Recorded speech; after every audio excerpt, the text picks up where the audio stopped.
नमस्कार मेरे भारत के वासियों। पिछले 2-3 दिन में जो भी कुछ जियोपॉलिटिकल में हुआ है, वो बहुत ही तेज़ी से नया रूप ले रहा है। वैसे आज के वीडियो में हम ईरान के बारे में बात करेंगे क्योंकि हमने शुरू से वो कवरेज किया है कि ईरान में एक्चुअली प्रोटेस्ट चल क्या रहा है और आज के सिचुएशन में है, वो भी इस वीडियो में डिस्कस करेंगे। लेकिन जो भी 2-3 दिन में हुआ है, वो मैं आपको एक ब्रीफली बताना चाहूँगा। जैसे अजीत डोभाल कनाडा के विजिट पे जा रहे हैं इंडिया का स्ट्रैटेजिक कोऑपरेशन बिल्ड करने के लिए। वहीं पिछले 2 दिन में जो भी इंडिया और ईयू का टाई अप हुआ है, जो भी डील साइन हुए हैं, वो मदर ऑफ ऑल डील जिसे मोदी जी कह रहे थे, वो काफ़ी इम्पैक्टफुल होगा इंडिया के ग्रोथ के लिए। वहीं अगर हम इंडिया हट के अगर चाइना का देखें तो चाइना में जो जनरल थे, उनको एक्यूज़ किया गया कि वो न्यूक्लियर प्रोग्राम सेल कर रहे थे। लेकिन अगर हम वापस आए अपने मेन टॉपिक पे कि मिडिल ईस्ट में क्या चल रहा है, यानी ईरान में एक्चुअल में हो क्या रहा है, तो दोस्तों आज ग्लोबल सीन बन रहा है। वो नॉर्मल जियोपॉलिटिक्स बिल्कुल भी नहीं है। ये एक एंड गेम की तरफ बढ़ता हुआ चेस बोर्ड है। ट्रम्प ओपनली बोल रहे हैं कि करियर ग्रुप भेज चुका हूँ, मतलब वो जो 7 बेरा का फ्लीट है वो ऑलरेडी उन्होंने डिप्लॉय कर दिया है। और वो कहते हैं ईरान अब बच के दिखाओ। उधर ईरान का जवाब भी काफ़ी क्रिस्टल क्लियर था, हम पूरी तैयारी में हैं। लेकिन असली गेम सिर्फ मिसाइल का नहीं है, असली गेम है पावर का, सप्लाई लाइंस का, प्रॉक्सीज का और निगोशिएशन का।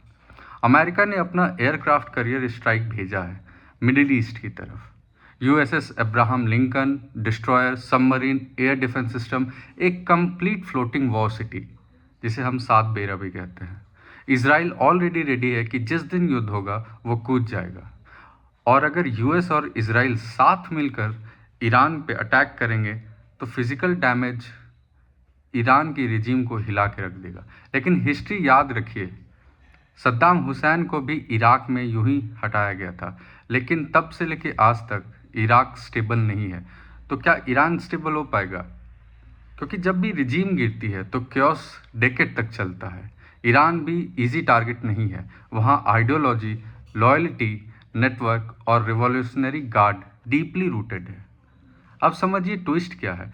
ईरान की रियल स्ट्रेंथ उसकी मिसाइल या न्यूक्लियर प्रोग्राम नहीं है, उसकी रियल स्ट्रेंथ है प्रॉक्सीज, जो कि हमास, हिजबुल्लाह, हुतीस, ये सब ईरान की एक्सटेंडेड आर्म्स है, जिसे ईरान छुप के फंड करता है और अपनी काम करवाता है।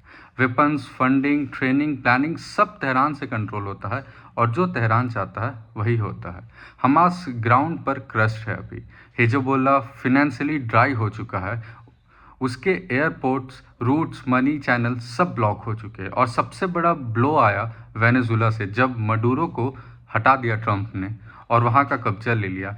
तब ईरान का जो ऑयल स्मगलिंग का बिजनेस है, ड्रग रूटिंग का बिजनेस है और मनी लॉन्ड्रिंग का जो बिजनेस है, वो सब कट डाउन हो गया। ईरान की लाइफलाइन सडनली बंद हो गई, जो कि वो उसका प्रॉक्सी जिससे चलता था। सीरिया में असद चला गया, रिजीम चेंज हो गया, वहाँ भी सप्लाई रूट ब्लॉक हो गया। बेरूत एयरपोर्ट से हिजबुल्लाह का कंट्रोल चला गया। मतलब ईरान के हाथ पैर दोनों यूएस ने काट दिए। अब जब ईरान आइसोलेटेड हो चुका है, तब यूएस करियर ग्रुप भेजता है। ये एक तरह का मिलिट्री प्रेशर भी है और साइकोलॉजिकल प्रेशर भी है। मैसेज क्लियर है, हम अटैक कर सकते हैं लेकिन पहले निगोशिएट करो। ट्रम्प जिस स्टाइल में निगोशिएट करता है, पहले गन टेबल पे रखो और फिर डील की बात करो। और ट्रम्प का रियल इंटरेस्ट क्या है? डेमोक्रेसी, प्रोटेस्टर की फ्रीडम। अगर आपको ऐसा लगता है तो बिल्कुल गलत है, क्योंकि ट्रम्प एक बिजनेस माइंडेड है। ट्रम्प का इंटरेस्ट सिर्फ बिजनेस में है। Oil, strategic dominance, ego. वो खुद डिक्टेटर्स के साथ बैठता है, फ्रेंडशिप डिक्लेयर करता है, जैसा कि हमने रिसेंटली देखा है सऊदी के क्राउन प्रिंस शी जिनपिंग की तरफ उनका झुकाव, किंग जोंग उन। तो अगर ईरान कल बोले हम ऑयल मार्केट ओपन कर देंगे, न्यूक्लियर प्रोग्राम फ्रीज कर देंगे, बस हमें रिजीम में रहने दो, ट्रम्प सब ह्यूमन राइट्स भूल जाएगा। उसे कुछ फ़र्क नहीं पड़ेगा कि प्रोटेस्टर के साथ क्या हो रहा है। ये पूरा ट्रांजैक्शन का गेम है।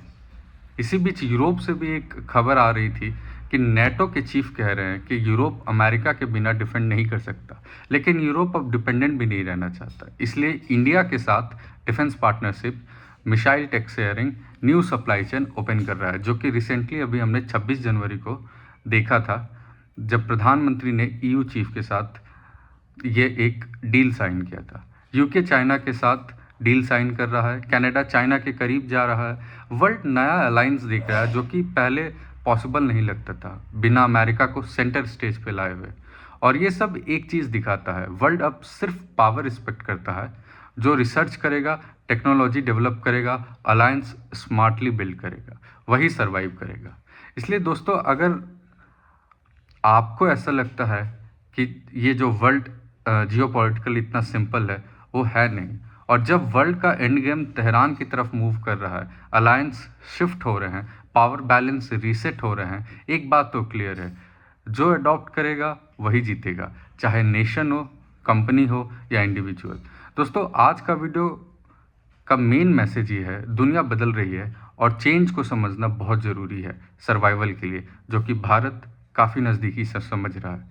मिलते हैं अगले वीडियो में। जय हिंद, वंदे मातरम, जय भवानी।